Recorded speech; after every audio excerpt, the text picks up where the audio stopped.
Hello everyone, it's Klepto here with my Magicka Nightblade build. A few people have requested for. Right off the bat, I just want to get it out of the way. Magicka Nightblade is incredibly versatile. You can do whatever you want with it. You can go Inferno Staff, which is what I normally use for the... normally get like a little over 10k crits for opening a fight. I really do enjoy that when I'm ganking, but I do dual wield now for the increased spell damage. But anyway, you can do whatever you want with the Magicka Nightblade as long as you are having fun. Mold it to whatever you like to do. If you like damage over time, so just like catch people off guard, they're not really estimating the amount of damage they're taking. You can do that.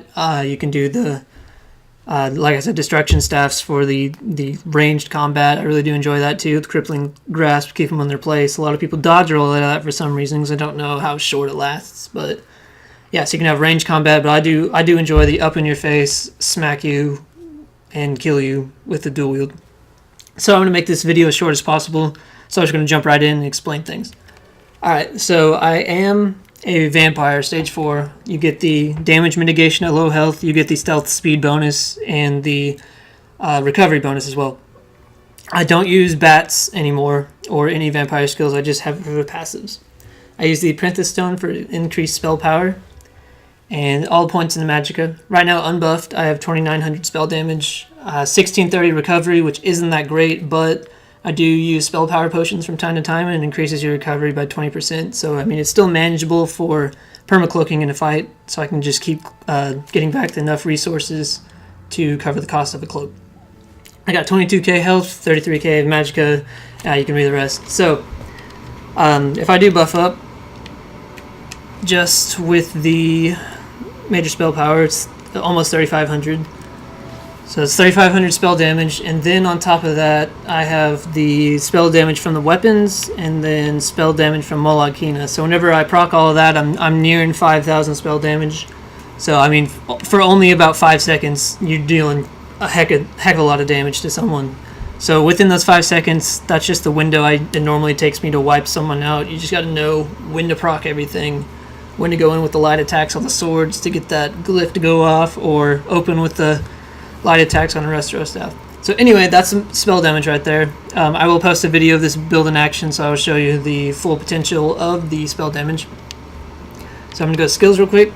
I've got Concealed Weapon, which is important for the stealth speed bonus, and it is your damage dealer right there. You open with it from stealth, it's going to stun them, or you can cloak and then Lotus Fan in and Concealed Weapon. So let's see, I have cloak or Lotus Fan on B and then Concealed Weapon on X. So I would cloak with the left bumper, press B, tap block, and then press X, and it will still jump in there and they will still be stunned even though you hit Lotus Fan first. So I have Mass Hysteria on there, which is my favorite Nightblade skill. I don't use it as much because I just normally stun them with Concealed Weapon, but this build does use a lot of damage shields, so you can tank a couple of people at once if you throw your shields up and then just Mass Hysteria them off and cloak and continue to wreck them.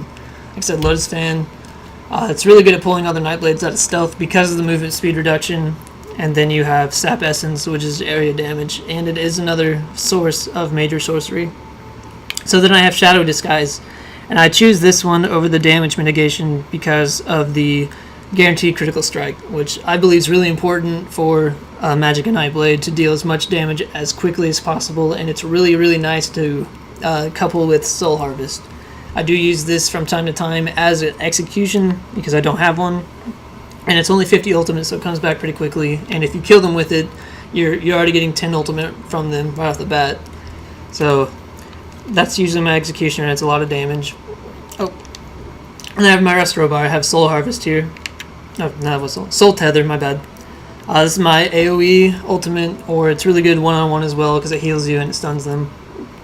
And I'll just go this way. Dampen Magic, my first shield. I really enjoy this. I throw it up before I throw up my Healing Ward because they can't get through both in time for me to get away if I'm struggling real bad. So then I have Final Health here and Shadow Image. These are replaceable. You can do whatever you want here. I really do enjoy Crippling Grasp, but I use Final Health now just because it's so cheap and it's spammable and it does quite a bit of damage to him. But fully buffed, if I'm going to proc Magicka again, I will pull out my Restro Staff and I'll hit Final Health as soon as it's proc because it does like 10k damage well, the tooltip. But I mean, I really do enjoy funnel health, but I also do enjoy crippling grasp, so I will switch them for the DOT on crippling grasp. That's really high.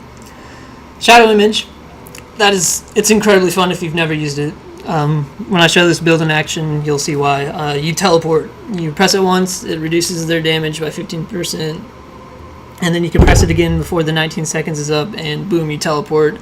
Takes them a couple seconds to realize what happened if they're not familiar with it, and you can just teleport and cloak. So I really do enjoy this skill. It's a ranged person too, so you don't need to put it next to him, you don't need to worry about that, and they don't move. So double take for my dodge chance and movement speed bonus, and then healing ward for the, oh my god, I'm about to die. So those are my skills, and then I'm going to go to champion points real quick. In the Thief tree, I've got Magician for 12% Magicka cost reduction, 65. All my future points will probably go into Arcanist, so I can get that extra Magicka recovery. And then Tumbling, I have 7% dodge roll and break free reduction. Stamina does go down really quickly, but with the damage shields that I have, I can take a lot more damage instead of having to dodge roll out of the way, so I can save my stamina for break free, or if I'm just immobilized, I can just stand there and wait. So over here in the Mage tree, I've got all of them into the Apprentice for now. Elemental Expert, Elfborn, and then I throw some into Blessed for the funnel health and my healing ward. And then all my future points, I am 29 away or whatever from the max, I will put into Thaumaturge, and then I will switch funnel health with Crippling Grasp. So over here in the Warrior tree, Resistant, because Nightblades still don't have crit shields, except for Dampen Magic now. I really do enjoy that. Elemental Defender, and Hardy. Normally I would just throw them, like all of my points into these two, but for now it's just going to be Hardy over Elemental Defender, because I feel like I'm encountering more stamina based people since the update with Incap especially. So then I have Bastion. This increases the damage absorbing effects of the two shields that I use, and it does make a heck of a difference in PvP since the shields are reduced by 50%. So that's my champion tree. You can do whatever you like. If you have a different playstyle, that's great. So equipment, you already saw Molag Kina. I backed that up. Okay, so if you don't have Molag Kina, I'm not really sure. You can do Valken Scoria, which is the meteor one that for the damage over time, and you can use Structured Entropy from the Mage tree for the damage over time, with Crippling Grasp for the damage over time. That'll proc it pretty quickly. I still use Julianus on my build. Gives you that spell damage total, and then willpower, it is all spell damage and chance. Dual wield swords are Torag's Pact, and I like precise over sharpened, because sharpened does not affect damage shields at all. So I just like having crit attacks as soon as the damage shields are gone, and then defending on a restoration staff. I don't have a Maelstrom staff or Master staff from Dragonstar Arena, I believe that's what they're called. So I just use a defending restoration staff I have left over.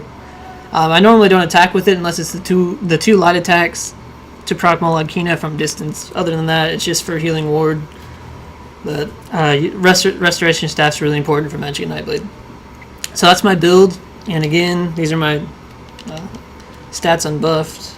And say it's nearing 5,000 when everything's procced with Molag Kina, major sorcery, the weapon damage or spell damage from the swords, and Magicka recovery, 20% boost from the potions. So I hope you enjoyed this build. If you have any questions, put them in the comments below. I'll get back to you. If you have a different Magicka Nightblade and that works for you, that's great. Like I said, there's many different things you can do. I normally, like I said, use a flame destruction staff whenever I'm ganking, just for that extra damage. And I only gank in the sewers with this, and I've just been messing around with the Magicka Nightblade. A lot of fun, whole different game style, a lot more utility in a fight. You can support someone. Funnel health is a really good team heal as well, so you can do whatever you want. So hope you guys enjoyed it, and I will post a video of it in action soon, and I'll see you guys later.